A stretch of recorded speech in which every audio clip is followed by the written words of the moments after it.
Welcome back to the second installment of Whamma Cage MMA. I'm Stuart the Steel Cage. I'm Whamma Dave. And this is the Aquagon. Woo, hey. Last week was a doozy, huh? What a pay-per-view. It really was. It really was. We got a lot to unpack this time, but before we unzip that suitcase, we got to touch on a few things. I got to put out the disclaimer here, okay? The disclaimer is such. We are two gentlemen in Hawaiian shirts in a hot tub in my house, okay? We're not telling you to take out a second mortgage to place these bets. However, these are well-educated bets with a little bit of demeanor behind them. And with that being said, we did offer a couple of nice little hits last weekend to sprinkle on that. We were hot. Woo-wee! Started out with Paul Craig. Paul Craig. That was a nasty one. What arm was that rough thing? Flop it. Holy Christ. Fred. I mean, was he blind or am I missing something with that? Now, what I heard was local Phoenix ref with a black belt in Brazilian Jiu-Jitsu. So what I'm thinking is the UFC lights come to town. It gets the refs a little bit on ease too. I don't think he was on his game. I heard he's one of the best refs in Phoenix. I'm going to give him the benefit of the doubt. But that was hard to watch. I mean, I was screaming at the TV. I think Dana White wanted to say a little more. I don't know who watched the press conference after, but I think Dana White wanted to say a little bit more. But I think that he said that basically Phoenix, Arizona was very good to him. He didn't want to. He didn't want to muddy the water. Rustling the feathers over there. That was just fucking ridiculous. I mean, the guy's arm was there, and it was plain as day. You are literally staring at it. I mean, I don't know if I'm off the reservation with this one, but that guy should never rough it on the fight again. And I don't say, I say that loosely. Like, listen, I mean, Paul Craig say I can't attack his arm anymore. Yeah. It's broken. I have Paul to start Craig elbowing the knows guy. what's going on. I mean, he's looking like, what can I do? What can I do? Anyhow, I digress on that. That was a hot underdog. That was plus 200. We gave you on that one. Okay, yeah. We also gave you Riddell was one of my favorites Riddell. for the weekend. I mean, he was doing everything we talked about. He could take a punch. He kept going. He grinded Dober all 3 rounds. Dober looked like he had a little bit of power behind him, but he just didn't have what it took to keep up Riddell. He got grinded out. He got grinded out just like, and at the end of the day, I never thought I was on the wrong side of that one. That's like a good bet. Like, it was an exciting fight, just like they said. Like, you had the 2 opposite fighting styles going at it, clashing. You knew they weren't going to bring it to the ground. And I think it lived up to the bill, but maybe outside of the first round, I think Dober caught him a couple of times. Yeah, he looked like he was wobbling a little bit. He wobbled him like once at the beginning, and I was a little bit worried, but post that, I never thought I was on the wrong side of that bet, and it was a good one. The other one was a heavy favorite, and I do actually think there's a little bit of controversy that I personally had. If you watch the post press conference, was Leon Edwards versus Nate Diaz. Now again, Nate Diaz is going to get caught up in the undertow of this. This is more of what the pundits said about him afterwards, but they basically were, I thought they wanted to build a statue of Nate Diaz out of the stadium for landing one punch. I don't know if I missed something, but he got his ass whooped for 4.5 rounds. He landed a punch at the end. It is what it is. It happens. But the guy literally got smoked. He showed his age. He showed that it didn't seem like he took it seriously, which is exactly what we told you. I mean, the whole smoking the blunt, the whole press conference, he was in there showboating while getting his ass whooped. I thought that would have stopped in round 1. He carried it all the way to the fucking end of the fight. Miracle that happened. Think about it too, and then he finally gets the punch that he was waiting for. He doesn't capitalize on it. Exactly. I don't know how there's so much. Because he thought he was playing possum. You waited the whole fight for that. Eat possum or not, you have to take advantage of it. Say that punch happens round 1. Nate Diaz scores 1 punch that rocks somebody, then gets his ass whipped for 4.5 more rounds. You wouldn't be thinking to say that. No. It just the timing. But of the pure irony in it, then the whole thing was, he was messing with him the whole time, trying to play possum. Then he rocked him, and he didn't think that he was actually rocked because he thought he was doing it back to him. So he actually might have won that fight. He didn't, though. He didn't. He didn't. I think Leon Edwards is going to get screwed out of a title shot because of this whole ordeal. I hope he does, because I think he's going to get Masvidal. I think there's a good little bit of back and forth between them, a little bit of history from the sucker punch. I think you're going to get a good price on Leon Edwards because of this punch, and I think it's going to be much of the same. I think he's going to put on a clinic on Masvidal, who I think is just a cut from the same cloth as Nate Diaz. and it's going to be another victory in the bag for us. Hopefully it's not as much of a favorite this time around, but I'll be going the Edwards on that one for sure if that's the case, because I think Kobe's getting the title shot. Yeah, Kobe's definitely up there. But anyhow, where we were wrong, which I will admit, and I was high on the Italian. I loved him. I watched the embeddeds. It was great. He did exactly what I thought he was going to do. Push him up in the cage, take him down. The difference, style better show why he's the champion. Yeah, he made the adjustments. He was fighting a little bit smaller of a guy this time, and he was not going to let that happen again. That's why he's the best in the world. I mean, Yeah. it's hard to beat this guy, and he's doing what he needs to do to make the changes that he needs to make. How do you hate on him? I mean, You he's the can't best. hate the guy. You know what? I went out there. I thought it was a good price. I lost. That's what happens. You don't win them all. Like I said, don't peel off your 401k and put these bets in. I just think it was a good one. Overall, I think you would have had a good night if you would have went with us. We will post the TikTok in there if you want to see some of those bets, just to kind of backtrack and check our track record. Moving on, I think it's time to unzip the suitcase. Now, last week you had a lot of stardom. Obviously, it was a pay-per-view. This week you don't have as many of the stars, but I think if you're a true MMA fan, I think this was a very good matchmaking by the UFC. Yeah, I think the UFC's, with every weekend they're having a fight, I think they're bringing a lot of these people around to, you know, these aren't the big names, but they're still putting on good fights on these fight nights. So, I mean, the fight night kicks off with a couple of ladies. Who doesn't like to watch these ladies fight? They have tons of heart, and they don't give up. They never quit. Ladies literally never quit. I love it. So opening up the card, we got only the prelims, no early prelims this week. Oh. We got Casey O'Neill and Laura Pros. Oh man, I always have trouble with What's these her names. last name? We don't even know her last name. Prosecco. Well, either There way. we go. There So we anyway, we're gonna call her Laura today. We're just going to call her Lara for all intents and purposes. Yeah. We don't get the names right, we just get the bets right. Yeah, we're gonna get the Calm phonetics right a different day. Yeah. Anyhow.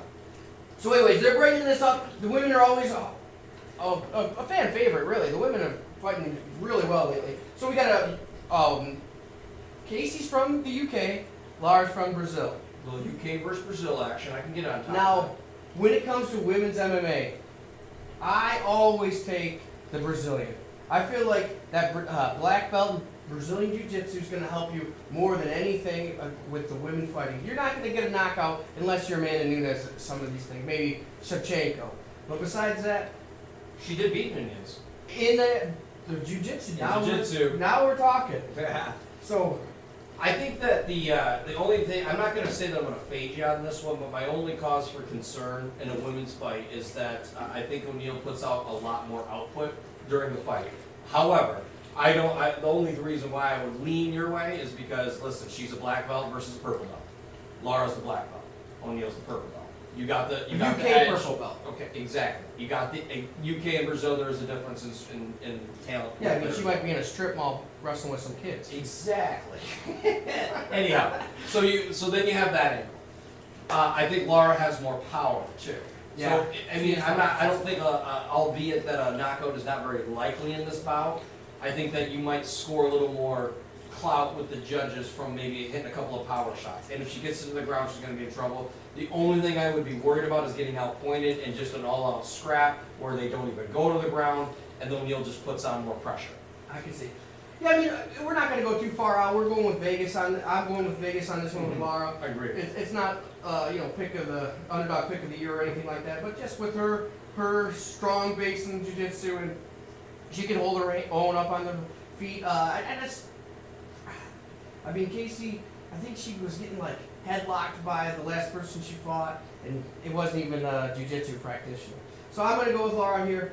What's she like, minus 170? I believe you are correct. At the time of taping, I believe you are correct at minus 170. Okay. Yes.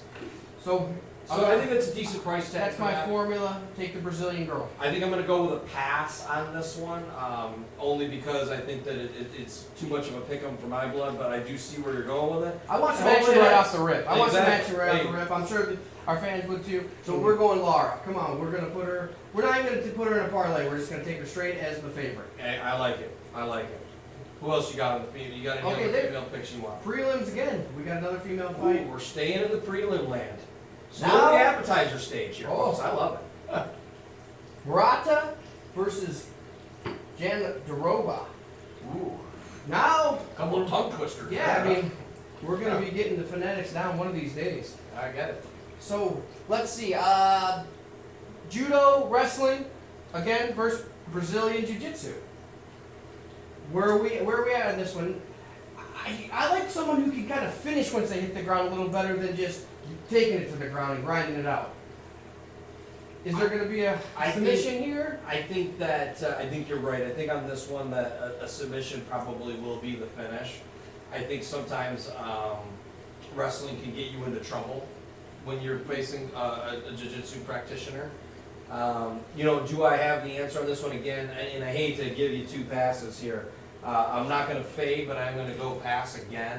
Okay. But I do like your angles on it. I think that, listen, the women's MMA is one of my favorite things to watch, by the way. It's a toss-up. You don't got the knockout power as much, which makes it mean that you can quantify it more, which is how I believe you're looking at this. Is What's the path to victory? I think the path to victory is very clear on both, you would think, in theory. I just think that the output angle is always the thing that's scaring me off on both these fights. I think the opponent is going to put out more output, which could be, I just don't want to be in a situation where we're getting outpointed at the end of the round. Yeah, these ladies, they don't quit either. Mm-hmm. And, I'm going to take the Brazilian. She's got a win over Claudia. She's got a little bit more experience with higher level competition. I just like her in this one. I'm going to take the Brazilian. I like it a lot. I have a couple of underdogs sprinkled in here. Ooh, that's where we make the money. We're going to have a drink to that one. Underdogs. All right, so this first one, he's almost an automatic consideration for me every single time he fights, okay? And at the time that, look at that, I just dropped my phone, that's live. Good news is, I've made enough good bets where I can afford an iPhone. Anyhow, at the time I placed this bet, Oleinik was plus 175. Okay, now let me explain something to you. I know that Sergey I would argue he is a heavy prospect right now in the MMA community. The UFC is very high on this guy. He's a great wrestler, and he's actually a very good striker too. Here's going to be the problem.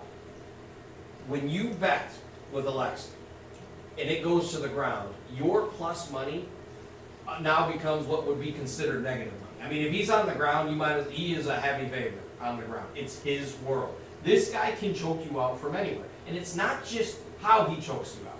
Or it's not just that he chokes you out, it's how he chokes you out. He can cinch you up from anywhere. No. And he sits there, he's very calm, and he gets underneath, and he doesn't overexert. A lot of these times when people are going for chokes, these choke artists, if you will, but the good kind, I put quotations there, they sometimes will go for the guillotine and they'll just gas out.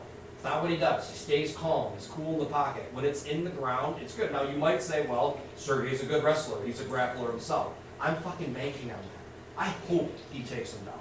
I hope he is dumb enough to take this fucker down because he is screwed. And every time that he does it, I think he'll get choked out almost immediately the moment this goes to the ground. I just think he's too good, and I think he knows the game plan. This guy's got, what is he going for, 60 wins? 59 going on 60 wins. 78% submission rate on wins. You don't think this guy knows how to pre-plan a fight? Is that even a realistic number? I've never even heard of that. No. 78% submission. I mean, and the thing is, it's funny, when I was watching this, you got the age differentiator.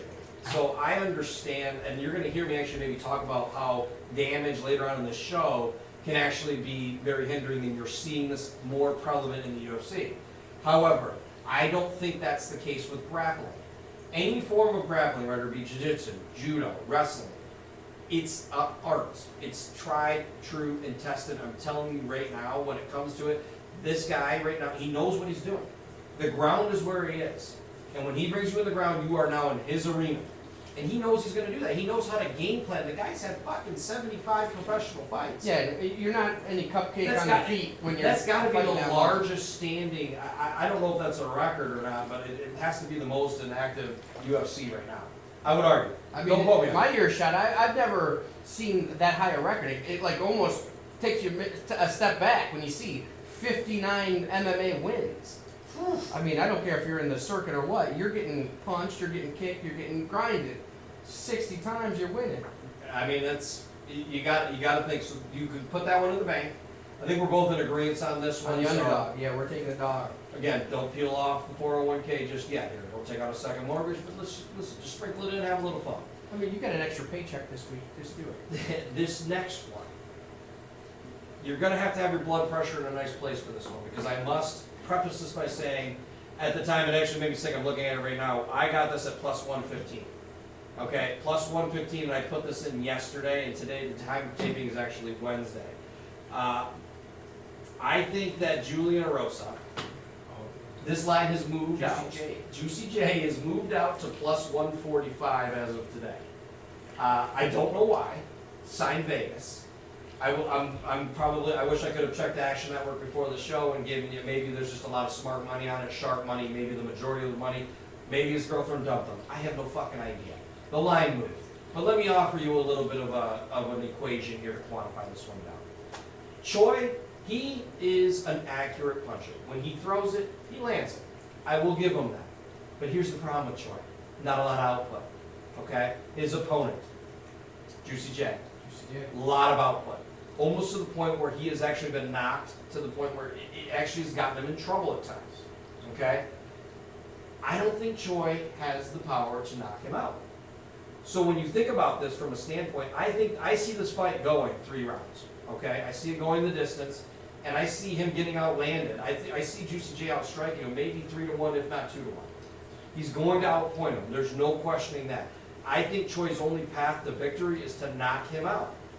And it's just not, if you put it right here and said, blood oath, you have to pick one. One of them's going to get the knockout. Which one? Juicy J has the better odds of doing it. He switches his stance. He moves more. He'll hit the knees. He'll hit you with the unorthodox stuff. He's going to score the points with the judges, and he actually might score the knockout. No, I wouldn't put the bet on that. I'm not telling you to do, I'm not saying put a knockout bet on this one. Outputs lead to knockouts. I mean, you can only take so much. You can, it could, but I don't know. Choi's pretty, right now he's early enough in his career. I think he's durable enough to withstand the storm. I just don't think he's going to do enough to get the victory. He's not going to edge him out, and that's what's going to happen. I don't know why this line is moving. I don't want to say that Vegas is getting it wrong. As I said in the previous show, these hotels aren't getting any smaller in Vegas.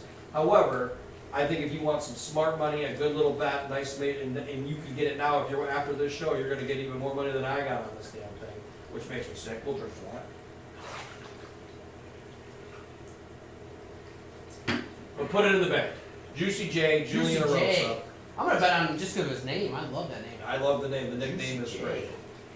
The next one, pre-show, we talked about this one a bit. Marlon Vera. Marlon Vera. Oh. Now they did, if I'm not mistaken, they fought in, when was it? 2016? 2016, yeah. 2016. So my read on this is, okay, Davey, we're saying power is where he's coming in strong at. 2016, they go to the decision. So his power was there in 2016, he takes it to the decision. Now my question to you is, do you think Cheeto Vera is the same fighter he was in 2016? No, and you're spot on with that one.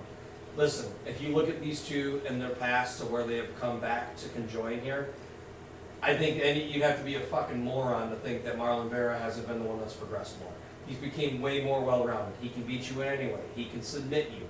He can hit you with the knees. He can kick you in the leg. Listen, I know O'Malley's going to not give him credit for the win, and I'm not even going to sit here and tell you that I necessarily disagree. I think it is somewhat of a freak accident, and there's nothing you can do when you lose the nerves in your fucking leg.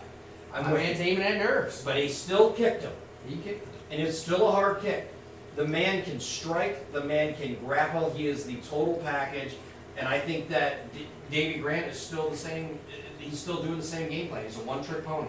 If he's not going to knock him out, again, we're quantifying this. Can he knock him out? Of fucking course. He's in the fucking UFC. He didn't do it last time. He didn't do it last time. Is he going to do it this time now that the other fighter has progressed more? Possible? Yes. Plausible? No. No. I don't see the path to victory there. I think Vegas has this one right. I know it's plus money. I think it's sitting right now at about plus 200 to plus 210, depending on where you're shopping. However, I think it's pretty smart money. I would probably urge you to use this maybe in a parlay piece.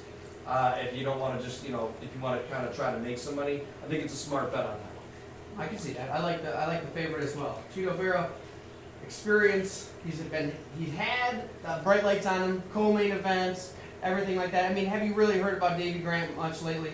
No. I haven't either. No. I mean, Cheeto Vera's basically a household name for MMA fans. Strength of competition, it's not even fucking close. Anyhow, I think this brings us, did you have any other ones that, and again, we don't discuss just the whole main card, like, or the whole card. Sometimes there's just fights not worth a shit talking about, at the end of the day. So, Yeah, if you don't have anything else, I think it's time to get right into the main event. Yeah, I've been really excited about this main event. Oh, me too. A lot of stuff going on with this main event. A lot of moving parts, let's say.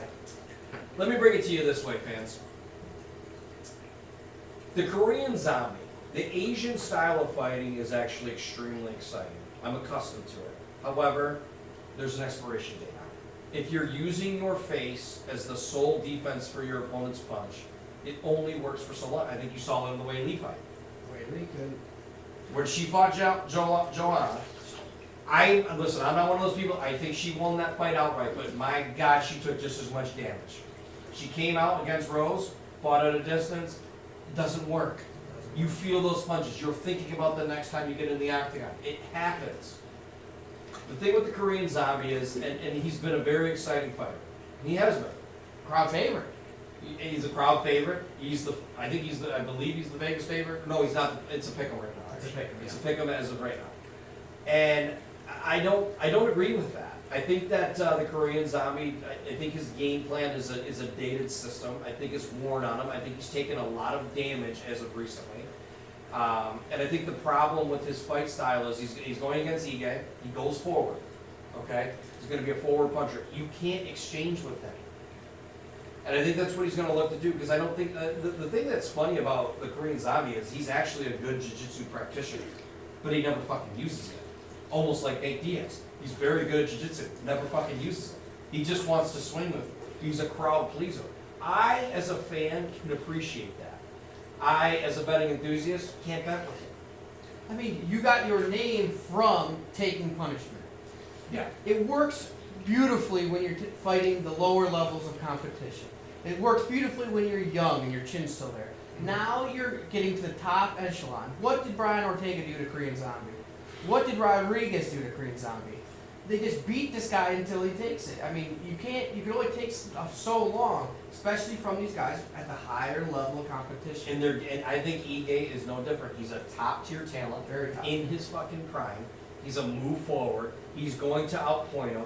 He's going to have more precision. And quite frankly, I think it's going to be a good fight. That's actually, I'm actually excited to watch this one. Yeah, I mean, Because I think it's going to be a dog fight, but I just don't see, all the chugging. I just don't see it happening in the favor of Korean Zombie. He's going to get in a dog fight like he always does, and he just doesn't have, he just doesn't have it anymore. I think he's taking too much damage. He's had, I think he had a couple of wins. He hasn't been very active either. He had a couple of wins in 2019. He fought once in 2018. I think he fought once in 2020.